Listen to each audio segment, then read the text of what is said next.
Ils étaient nombreux à venir voter samedi dans cette école de Muharraq, la deuxième plus grande île de Bahreïn. L'affluence a été importante pendant les 12 heures du scrutin, notamment dans les circonscriptions où des membres de l'opposition sont candidats. Les bureaux de vote ont fermé à 20 heures. Peu après, c'est le ministre de la Justice, qui est aussi président de la commission électorale, qui annonce le taux de participation partielle. Ce que je peux vous dire, c'est que le taux de participation approximatif des citoyens à ces élections n'est pas en dessous des 67%.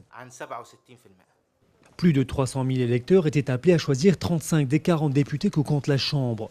Les 5 autres sièges ont été attribués par désistement ou absence de concurrents. Lors du dernier scrutin en 2006, le Wifaq, le principal courant de l'opposition chiite, avait remporté 17 sièges sur 40. Cette année, il présente 18 candidats. Avant le scrutin, son chef, Ali Salman, a contesté le monopole du pouvoir par la famille royale des Al-Khalifa. Nous attendons le jour où un enfant du peuple, qu'il soit sunnite ou chiite, pourra accéder au poste de Premier ministre. 127 candidats, dont 8 femmes, étaient en lice pour ce scrutin qui s'est déroulé sans observateurs étrangers. Plusieurs électeurs se sont plaints de ne pas avoir pu voter malgré l'engagement des autorités à assurer un scrutin transparent. Ces élections se tiennent à quelques jours du procès de 23 activistes chiites arrêtés ces 2 derniers mois et accusés de complot pour renverser la monarchie.